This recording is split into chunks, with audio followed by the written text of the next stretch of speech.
Hello dear student, जय हिंद to all of you. मैं आपका शक्ति सर अपने फिजिक्स ट्रिक सीरीज में आज आपको न्यूटन्स लॉ ऑफ मोशन पे ट्रिक बताने चल रहा हूँ। ये जो ट्रिक है इस चैप्टर के इन दो टाइप के क्वेश्चंस पे लगती है और चुटकियों में आपको सॉल्यूशन देती है।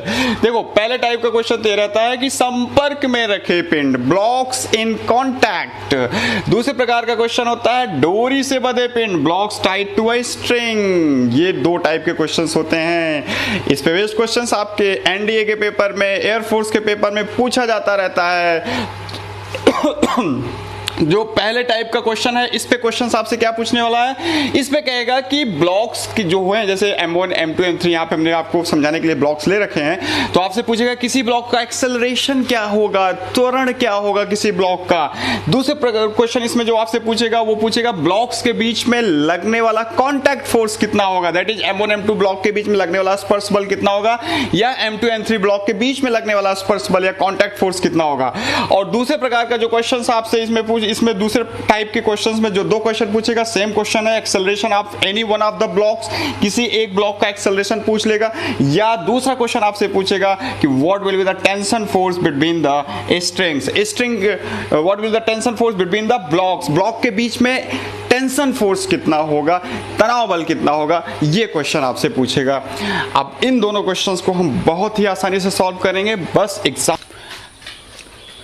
ठीक है डियर स्टूडेंट, तो ये हमारा पहला एग्जाम्पल है जो कि आपको ये समझाने जा रहा है कि ये ट्रिक कैसे लगने जा रही है। तो देखो, ये हमारे पास तीन ब्लॉक्स इस तरीके से रखे गए हैं इन कॉन्टैक्ट्स, और इस पे 12 न्यूटन का बल अप्लाई किया जाता है, फोर्स अप्लाई किया जा रहा है। तो इस पे आपसे तीन क्वेश्चंस पूछ सकता है। एक्सेलरेशन पूछेगा, इस सिस्टम का एक्सेलरेशन क्या होगा, त्वरण क्या होगा। दूसरा क्वेश्चन आपसे पूछता है contact force on 2 kg, 2 kilogram के ब्लॉक पे क्या स्पर्श बल होगा। स्पर्श बल कॉन्टैक्ट फोर्स 2 kg पे कौन लगाएगा, 1 kg का ब्लॉक। 1 kg का ब्लॉक जो है इसको पुश करेगा 2 kg वाले ब्लॉक को, तो वही पुश किस फोर्स से करेगा, किस बल से इसको धक्का मारेगा, वही आपसे पूछ रहा है। Contact force on 3 kg, 3 kg के ब्लॉक पर कॉन्टैक्ट फोर्स क्या होगा। मतलब कहने का है कि जो 2 किलोग्राम का ब्लॉक है वो 3 किलोग्राम वाले ब्लॉक को धक्का लगाएगा, तो वो किस बल से धक्का लगाएगा, वही कॉन्टैक्ट फोर्स कहलाएगा। तो वही आपसे पूछ रहा है कि 3 kg की पिंड पर कॉन्टैक्ट फोर्स क्या होगा। तो ये तीन क्वेश्चन आपसे पूछने वाला है। इन तीनों क्वेश्चन का जवाब हम बहुत आसानी से देने जा रहे हैं। आइए देखते हैं। एक्सेलरेशन निकालते हैं। एक्सेलरेशन क्या होगा, तो एक्सेलरेशन निकालने का सिंपल सा फॉर्मूला होता है A इक्वल्स टू होता है F net upon M total.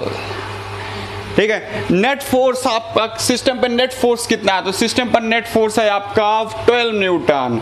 इसको आप डिवाइड कर दीजिए, किससे डिवाइड करेंगे, टोटल मास से। टोटल मास ऐड करो, 3 2 5 और 1 6, दैट इज 6 न्यूटन। 6 किलोग्राम से डिवाइड करेंगे तो आपको मिल जाएगा 2 मीटर पर सेकेंड स्क्वायर। तो ये हमारा आ गया एक्सेलरेशन ऑफ द सिस्टम। अब ये जो एक्सेलरेशन आया है यही एक्सेलरेशन 1 kg का भी होगा, यही एक्सेलरेशन 2 kg वाले ब्लॉक का भी होगा, वही एक्सेलरेशन 3 kg वाले ब्लॉक का भी होगा, क्योंकि ब्लॉक्स जो है कॉन्टैक्ट को छोड़ते नहीं है, they always remain in contact with each other. ये हमेशा एक दूसरे के कॉन्टैक्ट्स में बने रहते हैं, इसलिए यही एक्सेलरेशन सारे के सारे ब्लॉक्स का होने वाला है। अब आइए निकालते हैं contact force on 2 kg। 2 kilogram के पिंड पर स्पर्श बल कितना होगा। तो देखो, आपने 1 किलोग्राम के पिंड पर कितना बल लगाया, 12 न्यूटन का बल लगाया। अब ये 1 किलोग्राम का पिंड किस एक्सेलरेशन से मूव कर रहा है, 2 मीटर पर सेकंड स्क्वायर के एक्सेलरेशन से मूव कर रहा है। तो ये जरा हमें बताओ कि अगर इसको 2 मीटर पर सेकंड स्क्वायर के एक्सेलरेशन से मूव कराना है 1 kg वाले ब्लॉक को, तो इस पे कितना बल की जरूरत पड़ेगी। तो बल F इक्वल टू होता है इसका मास इंटू इसका एक्सेलरेशन। 2 न्यूटन के बल की आवश्यकता पड़ेगी।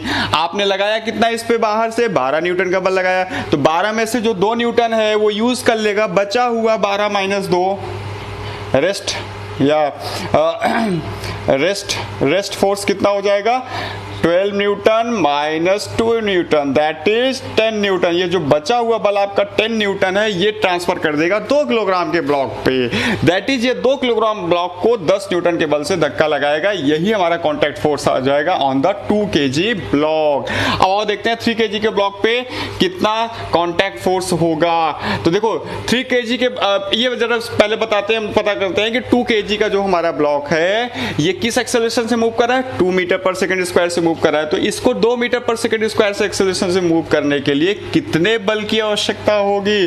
तो बल F इक्वल्स टू इसका मास पर्टिकुलर और इसका particular acceleration that is 4 Newton की आवश्यकता पड़ेगी।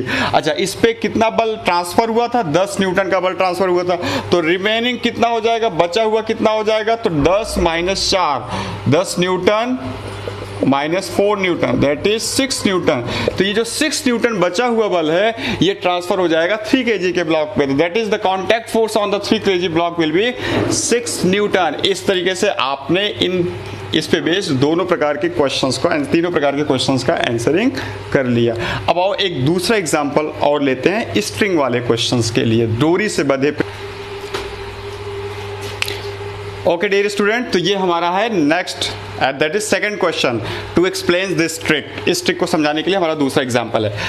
अब देखिए इसमें हमें दिया गया है कि हमारे पास 3 ब्लॉक्स हैं 1 kg 2 kg और 3 kg की। इनको स्ट्रिंग से बांध करके 12 न्यूटन के फोर्स से खींचा जा रहा है, ठीक है। They are placed on surface और फिर इनको 12 न्यूटन के बल से खींचा जा रहा है।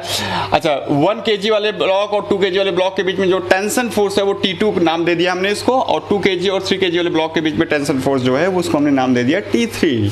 अब देखिए पहला क्वेश्चन आपसे पूछेगा what will be the acceleration of the system. तो इस सिस्टम का एक्सेलरेशन निकालने के लिए एक्सेलरेशन का फार्मूला लगा दीजिए। Acceleration equals to a equals to होता है F अपॉन m। F में कौन सा F लेते हो? नेट F, दैट इज जितना नेट F है सिस्टम पे वो F लिया जाएगा, और मास क्या हो जाएगा? मास टोटल लेके चलना है, total mass of the system. तो देखो F नेट हमारे पास कितना है? F नेट हमारे पास है 12 न्यूटन का, तो इसको 12 न्यूटन को डिवाइड करना है, किससे डिवाइड करना है? मास टोटल काउंट करते हैं 2 1 3 3 3 6 न्यूटन 6 kg। तो ये हमारे पास कितना हो जाएगा? 2 मीटर पर सेकंड स्क्वायर। तो ये एक्सेलरेशन आ गया इस सिस्टम का। इस सिस्टम का एक्सेलरेशन 2 मीटर पर सेकंड स्क्वायर हो गया। इसी 2 मीटर पर सेकंड स्क्वायर से 3 kg का ब्लॉक भी मूव करेगा, 2 kg का ब्लॉक भी मूव करेगा और 1 kg का ब्लॉक भी इसी एक्सेलरेशन से मूव करेगा।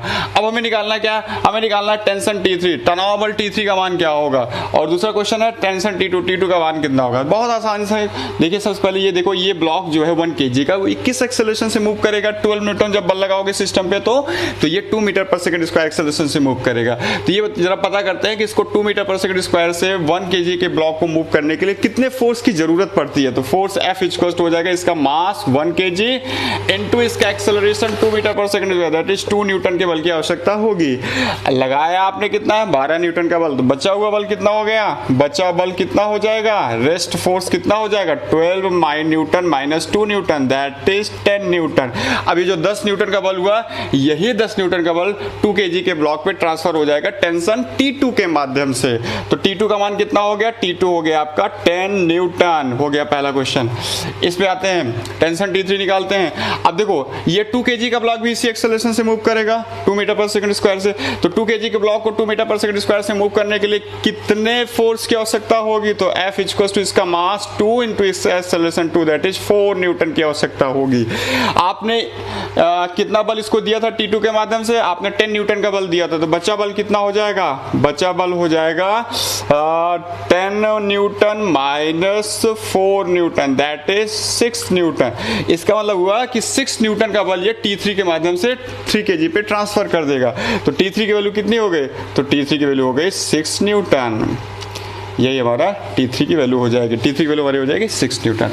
तो इस तरीके से आपने बहुत ही आसानी से मात्र और मात्र F बराबर ma इक्वेशन को यूज करके इस क्वेश्चंस को सॉल्व कर लिया। इसका कन्वेंशनल मेथड बहुत लेंदी हो जाता है, क्वेश्चंस बनाने पड़ते हैं, लेंदी हो जाता है। तो ये हमारा इस तरीके से कंप्लीट हो गया। मुझे उम्मीद है कि ये मेरी ट्रिक आपको समझ में आ गई होगी। अपने नेक्स्ट ट्रिक के साथ मैं आपके सामने फिर से आता हूँ। तब तक के लिए टेक केयर, बाय बाय, जय हिंद टू ऑल ऑफ यू।